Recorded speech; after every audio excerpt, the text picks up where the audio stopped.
How you doing? I'm Aaron Davis. Thanks for tuning in and watching businessframe.com. We are a platform with which real estate agents, insurance agents, other independent sales professionals might be able to create a professional and affordable internet presence in addition to getting continuing education and perhaps learn from some of the experience of some of the folks in the industry. And that's I've got Robert Fragoso on the program today. He's the executive vice president of Anchor Loans.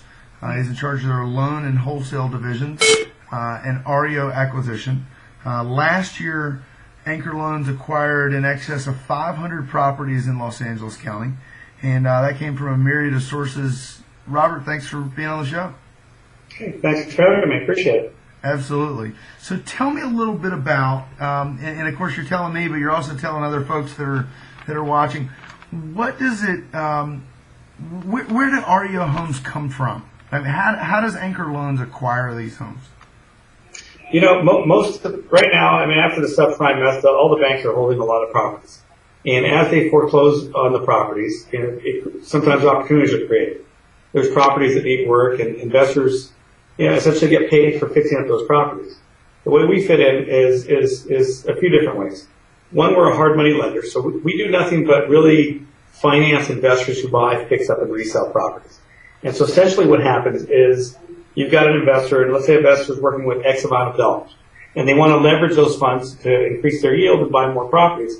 They would come to us, and we would leverage those funds and help them essentially finance the property. And so the difference between us and a conventional lender is that we're more asset-based versus, asking them for their tax returns and everything else. We're going to make sure that they fix up the property, and then we get paid off and then we sell it. So what is it? Just to break it down just a little bit more, what does it mean to be asset based versus a credit score based, for instance? Well, we're going to look at the property, and we're going to say that let's say they're buying a property, and we're going to inspect the property, make sure that the property is a good property, and it's that the investor can do everything that they say they're going to be able to do with it. If they're telling us they're going to fix it up with $20,000, we're going to look at that and see what would $20,000 do on that property. So let's say they bought it for $100, they're going to spend $15,000 on it, and maybe they're going to resell it for $180. And so if they are in that type of scenario, we might lend them the $100,000 for them to get into it with. They'd come in with roughly $25,000 of their own money, which would cover the rehab and the closing costs, and then they would pay us back when they resell the property. Versus them having to put up 100 plus the 15. Now they've got a scenario where they're coming in with 20 or 25 instead of 115 plus closing costs. Got it. And what's the advantage or the distinction between? I mean, obviously, asset-based being that I'm going to use collateral, whether it be my own home or a building that I own. Collateral for the loan, as opposed to just my credit history and my paycheck stubs. But what's the advantage or the distinction between using you versus Bank of America? I can close in as quickly as a few days. I can keep your escrow seemingly all cash. A lot of investors, they write their offers and they say if it's an all cash purchase. And, whereas a Bank of America is going to take you 30, 45 days to close that deal. And if the house needs repairs, they won't finance it. We will finance it if it needs repairs. We're aware of what you're going to do. And so we essentially handle most of the assets that the banks don't want to cover. If a house is, let's say, the former owner was upset, they stole the kitchen. Bank of America is not going to lend you on the property because there's no kitchen. Anchor Loans will lend you on the property because there's a kitchen, right? We see a lot of strange things that happen. I mean, people steal the kitchens, there's no bathrooms, or the carpet's dirty, or you've got chipping paint, or there's violations from the city. And, we'll close with the violations on the property, whereas Bank of America, it needs to be essentially a conventional deal that's ready to go. Got it. So, given that the audience of Business Frame typically is a real estate agent, insurance agent, salesperson, how might a real estate agent that's trying to grow their business, I feel like a lot of folks pick niches, but in this market, REOs are certainly a niche to be had. How can a real estate agent take advantage of having a contact like you in their Rolodex? Well, I'll tell you. I mean, I really look at anchor loans as a resource for a lot of agents and a lot of investors who are in the business of buying, fixing, and reselling, or agents who want to buy, fix up, and resell for themselves. Agents, additionally, who are, let's say, just dealing with the conventional public here in Los Angeles or in Southern California. What they can do is they could go on our website, anchorloans.com, and they will see the properties that we've already rehabbed. And usually what we do is we put the properties up on our website before they hit the MLS. So you get an opportunity to sell those properties beforehand. Additionally, you can sell the properties. We'll list bonuses. Sometimes we'll offer a bonus to certain agents who want to move a property quickly. But the best way, I think, is for the agents that are working with investors, and it's really a good thing for agents because, if you're a regular real estate agent and you're working with a homeowner, that homeowner typically could buy a house. They're going to buy one property, maybe two properties from you, and that's about it. And now you're out looking for more clients to either sell them houses or more listings to list more properties. With our business model, what happens is if you're working with investors and you build your business around investors don't buy just one property. They're buying 10, 20, we have clients who buy 120 a year, and so now all of a sudden you're building a business on recurring business and using a resource like us and with investors, helping those investors get more leverage, it will create more cash flow for you. And so a lot of the agents that work with investors, they get the backside listings. It feeds their listing business. What does backside listing mean? Well, let's say they help an investor buy a property and they bring a property to the investor. The investor typically, as a matter of course, a lot of times the investor will, as a thank you, also give that particular agent the listing on the backside when after they fix it up. And so now you've got a client that you helped buy a property, you got a commission there, and you resold the property for them, you got another commission. So one client, two transactions. Two transactions, more profit for the realtor. And so now that one client, maybe that one client doesn't buy one a month or one a year. Maybe they're buying 10 a year. 10 a year equals 20 transactions potentially. Sometimes the deals are tighter up front. And maybe you don't make the commission up front, but you make the commission on the backside. The point is that it's a way for realtors to essentially create a business flow for themselves versus always having to be marketing and always having to find a new listing and always having to find a new buyer and dealing with buyers. Buyers, they're more difficult to work with versus investors.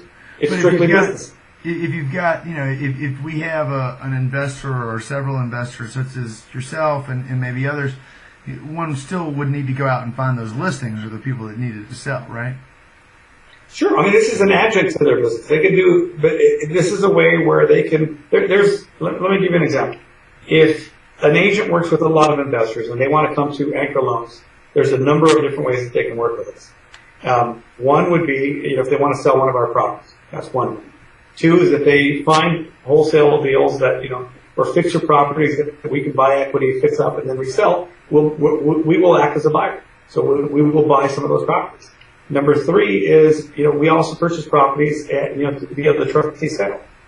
And so we run a trustee sale bidding service. Essentially, what that means is if they're working with investors and they're looking for assets for their investors to buy, they can come to us and use us as a resource and bid, through our service at the trustee sale and buy some of these foreclosed properties. We're one of the, few companies that will help them also finance some of their purchases there.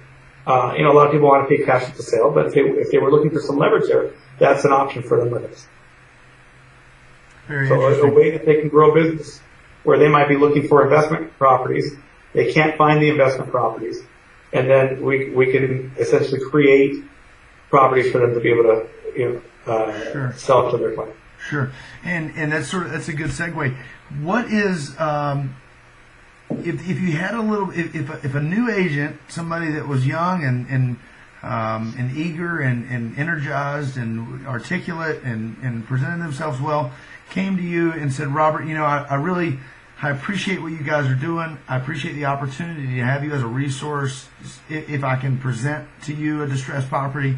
How does a brand new realtor go out and find those distressed properties to bring to you?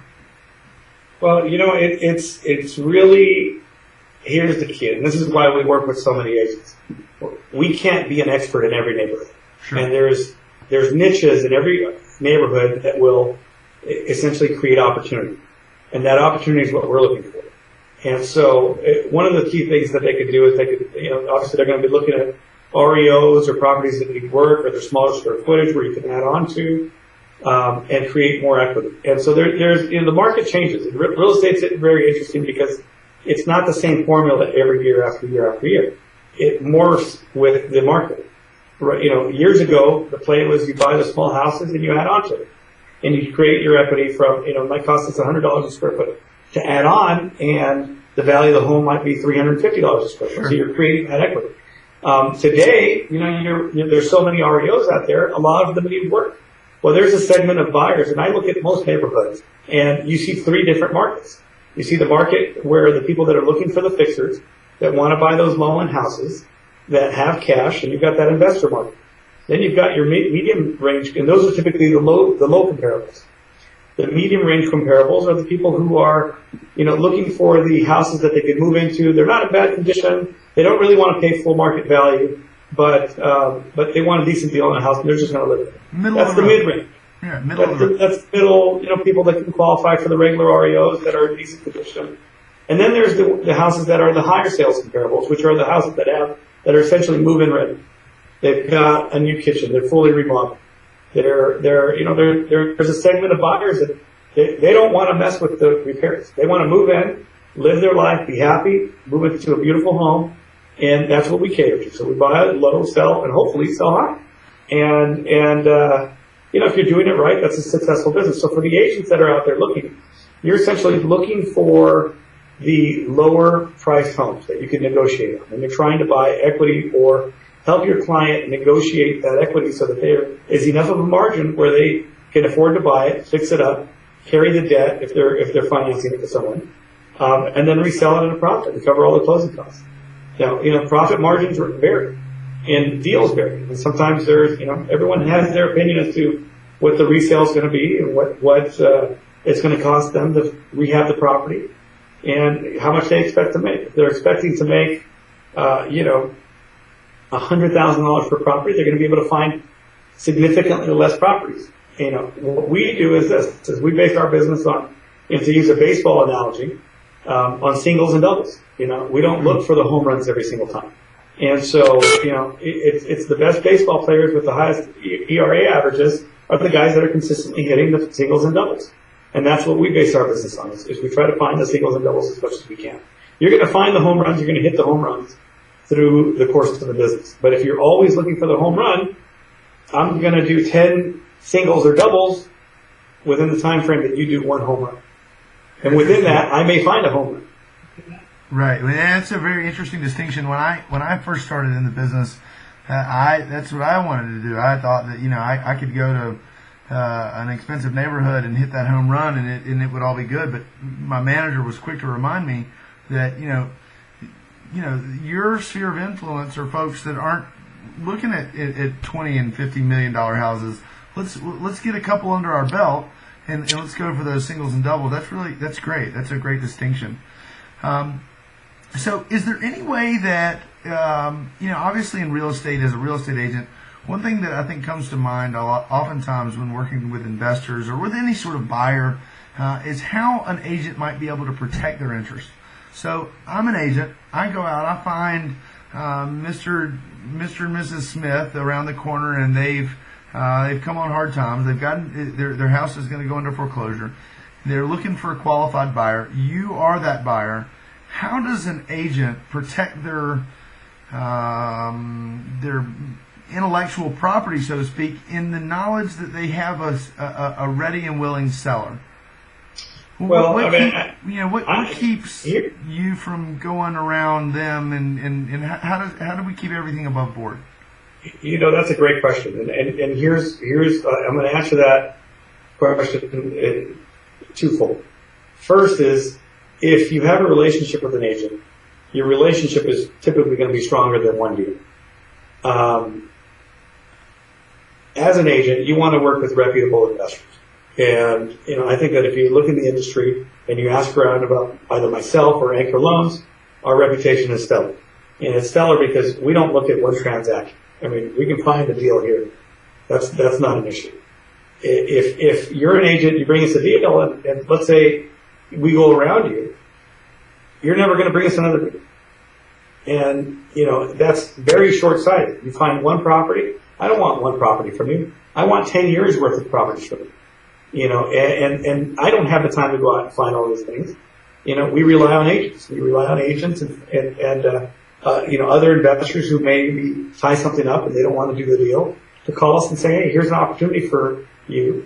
Take a look at it. Let me know if you're interested. And that's what we do. You can only do so much if you're going around people. It lasts a very short amount of time before your name gets around.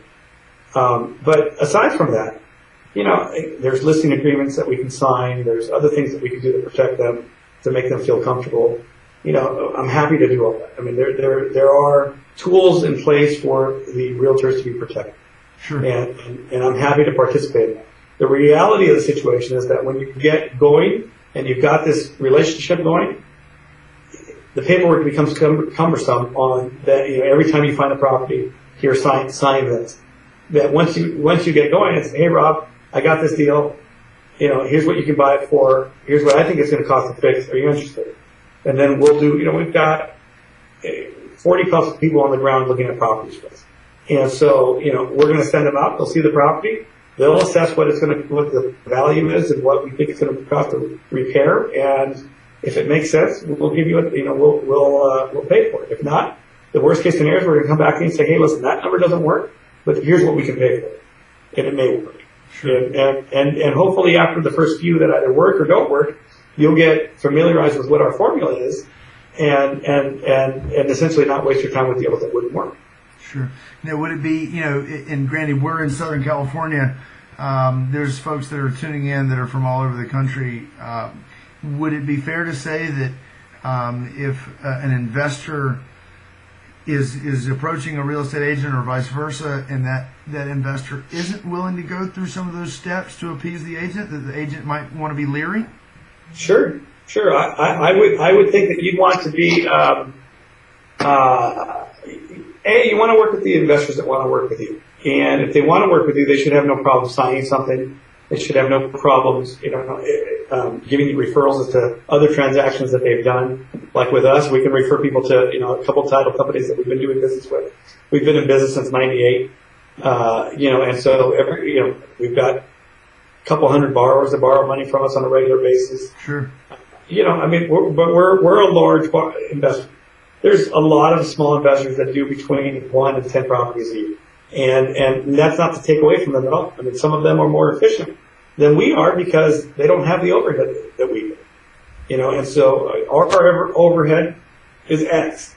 And we have to do X amount to accomplish that. The other thing is, when you're a larger player, you can't cut corners, because essentially if someone's going to sue someone, they like to sue the bigger players, right? And so we take extra steps to make sure that we are doing everything by the letter of the law. And whereas the smaller investors might, they might think they can get away with it. We don't try to get it. It's very clear for us. It's white or it's black. There's no gray. Sure. And that's what we try to accomplish and instill that in our clients. Our clients, a lot of times they look for us to what the next thing to do is. What's the next niche business? What's the next niche within real estate? Is it buying a house and adding a second unit? Is it buying a house and adding square footage? Is it just doing remodels? The business morphs very quickly. And, if you're stuck in your way and you're doing one thing, it won't work for long. It'll work, you may get lucky and it works for a certain time period. But, there's a lot, it's like all these windows of opportunity. They're consistently opening and closing. And trying to figure out where it is key. We spend a lot of money analyzing the market. We spend a lot of money analyzing, the trends and what's going on and so forth, and trying to figure that out so that our clients are as informed as we are. And our goal essentially is this. If you started working with us today, I'd like for you to look at your business at the end of 2011 and say, hey, I made more money working with Robert and Anchor Loans at the end of 2011 than I did doing it my own way at the end of 2010. And that's our goal is by, if we help other people grow their business, it grows our business. That's fantastic. That's fantastic. Sort of a side note, I was checking out your Facebook profile before I got online, and I noticed that Anchor Loans was hiring, and I didn't notice what position that was for. Was it a loan officer? No, that was a research clip. We're just talking about research, oddly. Right. Okay. So research, and one of the distinctions that you had on there was what will I see when I Google your name? Talk to me about that. Well, I mean, you're in the information age now. And, it's funny. I had a couple interviews, and I asked that question. I said, so great. Everything sounds fantastic. What am I going to find out about you when I Google your name? And they turned pale. And one of them said, well, I have a conviction for theft in 2009. I'm like, okay, it's going to pull up. Another person, and this pulled up. I already knew this. I knew the answer. I wasn't sure if it was the right, because Google, there's a lot of people with the same name. So to be fair, we went forward with the interview and so forth, and didn't mention anything, didn't put it on her application because, hadn't been convicted yet, but had a arrest for growing marijuana. And growing marijuana. That was a pending part, and it was a big, article in the newspaper. Her name came up on Google. It's everything from, is your Facebook profile going to pop up and essentially you're drinking every night or there's a lot of things that you find out. And some affect what they do, others don't, but the bottom line is there's free information out there now that you can find out. Google's one way. We have, other software programs that we are, licensed to use that find not so personal things out about people. And so, but the question for most applicants is this. So if you're out there and you're applying for a position, I mean, I would think that any employer is crazy not to Google someone's name and address. Sure. Because you never know what finds up, what pops up. Sure. And I would imagine that that's also, in a lot of ways, a good indicator of what they might be good at, in addition to what they're not so good at. Sure. You've got, you're writing about programming all the time. Well, what are you doing with that, and how can we make that work for our business? So that's interesting. Kind of circling back around just a little bit. Where is this all going? We've had the last, 07, 08, 09. What a whirlwind. Oh, sure. 2010, it was a bit flat. In my market, in the market where I work. We're moving forward. We're getting mixed messages all over the place. What does the market look like to Anchor Loans, and how is your business shifting to accommodate the newest influx of REOs, the sort of exodus of real estate agents and real estate construction and that whole realm? What does that look like for you? I will say this. In our marketplace, that's the Southern California marketplace, the outlook looks pretty decent. Pretty decent? Yeah, pretty decent. I won't say we're at the bottom of the market. I still think that there's a 15% chance that the market could crash again. And it's headed downward right now because as more REOs come online, the incentives by the government, for the $8,000 tax credit, that's ended. That really did create a surge in the marketplace. When that was ongoing, we were getting multiple offers. The timeline, in fact, I was on a website earlier, and the time for investors to turn properties has increased. It increased 6.1% month to month. I see the increase actually is larger than that. It's probably more like a 20%, but that's what this company was claiming. I think that what you have to do in whatever market you're in is really analyze the economy of the market. California has some good things happening for it. It's got some not so good things happening for it. I'm not. I think that they've increasingly become anti-business, and because the tax base and how their structures are essentially for businesses and the cost, that it makes it difficult for a new business to really want to come here versus another state like, let's say, Texas, which is very pro-business. Sure. But with that said, you look at Southern California specifically, in our marketplace, it's kind of this island bordered by Mexico, the Pacific Ocean. You've got the Central Valley, which is mostly farmland, and then you've got the mountains. And so if you're going to move to Southern California, why would you move to Southern California? Well, our weather, if everything's equal, our weather beats everybody. It's fantastic. Fantastic. And within 2 hours you can be snowing, half an hour you could be at the beach, another hour you could be in the desert, and all, within a relative same time frame, like today. And so, you look at those things, and I think that if you're looking for a place to live and you live around the country, Southern California becomes very attractive. And so that's our marketplace. So if you've got this island, when things are going good, housing really booms. And it booms because there's only so much housing. You're going to live in LA where all the jobs are. They're not making more land, so, the prices rise. Whereas Texas is a very flat market, California tends to do this. It goes up and it goes down. Sure. And so timing the ups is where you make the most money. Today in our market, if you're a buy and hold investor, it's a fantastic time to buy and hold.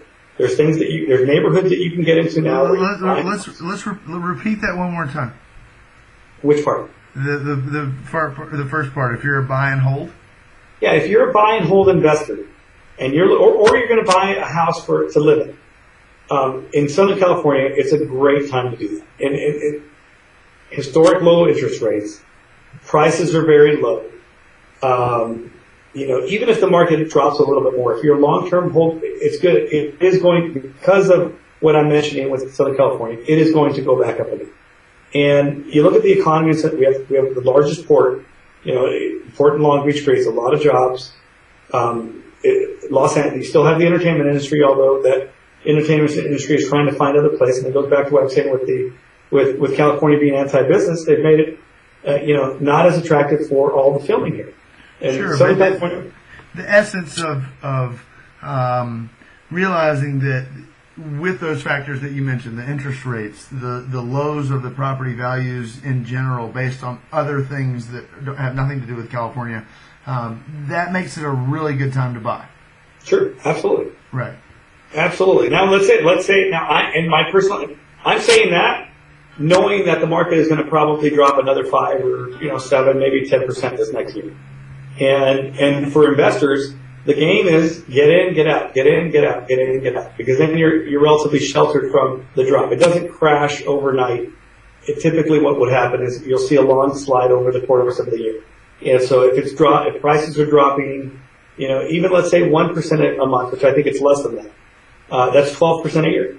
And so if you're an investor and you're buying a rehab and you're in and out in 3 or 4 or 5 months or 6 months, then you calculate that number into your formula. And you buy accordingly.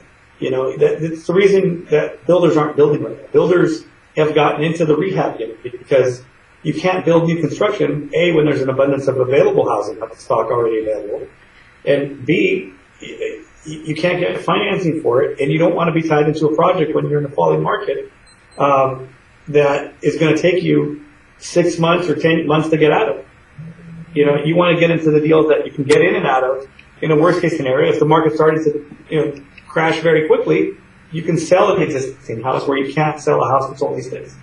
That's the framing stage. You have to wait for it to be finished. And so there's inherent safety in doing the rehabs versus building new construction. Sure. And so you've got a lot of developers that have kind of gotten to that game. Now, with that being said, in other markets, you look at other markets like Detroit and that whole Rust Belt where the auto industry is really taking a big hit. Detroit has lost, I think it's 20-something% of their population. Well, that's created an abundance of houses available. You can literally buy houses in Detroit for as little as $1. So when people, I've spoken to some of the real estate clubs and some of the colleges here locally, and I remember one of the questions, and I don't remember where the question came from, but they asked me, it's like, well, the prices have already dropped. They dropped like 50% from their peak. They can't go any lower. And I said, well, tell that to people in Detroit where their houses were worth $200,000 and now they're worth $1 or $500 or something. You can't build it for that much. And the difference is the economy. And so now there's opportunity in Detroit. That's not to be said that it's just the business model for a Detroit real estate investor is different than the business model for a California real estate investor.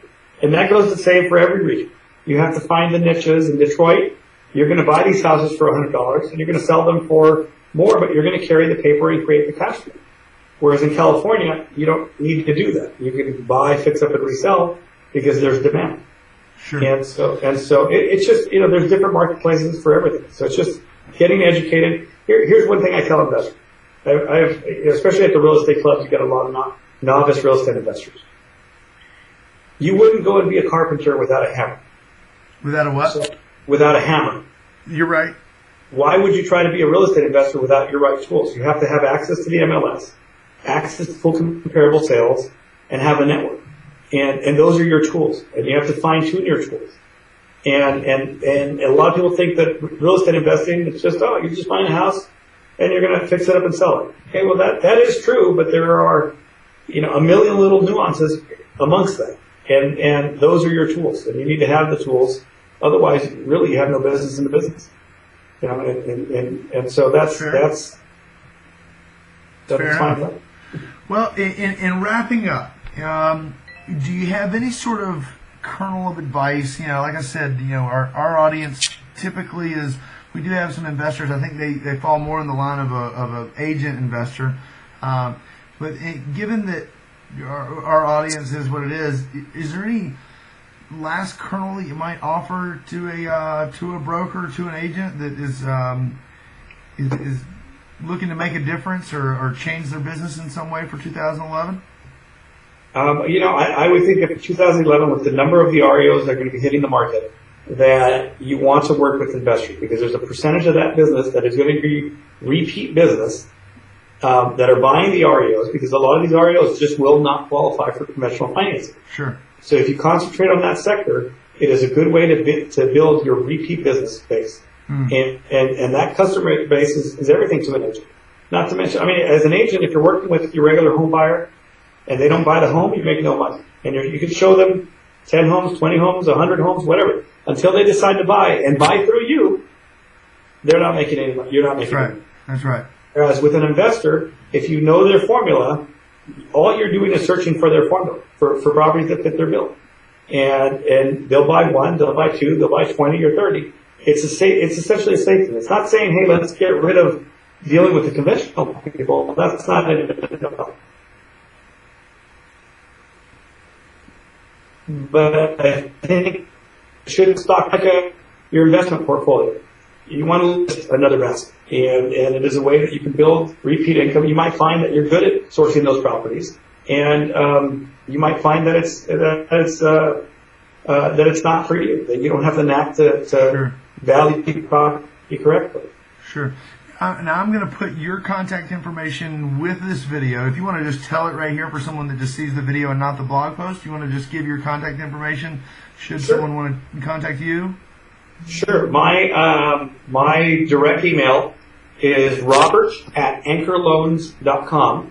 They can visit our website at anchorloans.com, and loan is plural. My direct phone number is area code 310-345-2696, and I'm on email all day long. It's the best way to reach me. Perfect. And for somebody that might be somewhere else, is there a resource or any sort of, what should they be looking for to find other folks like you in other markets? I'll tell you, if you're a realtor and you've got access to the MLS, look up the rehab properties and the properties that have been remodeled, and check title, and that'll give you the investors in your marketplace that you can work with. That's a good resource. That's a great resource. There's also, if you're looking for other hard money lenders, you can go on to the Scotsman's Guide. And that lists a lot of hard money lenders across the country. That's a pretty good resource. It gives you a lot of lenders. Okay, great. Well, Robert, this has been really informative, and I really, really appreciate you being on. I know I learned some things, and I think that the rest of the folks that are watching will do too. So hopefully I'll have you back soon, and we can talk about the next step. Fantastic. Aaron, I appreciate you having me on. Absolutely. Talk soon.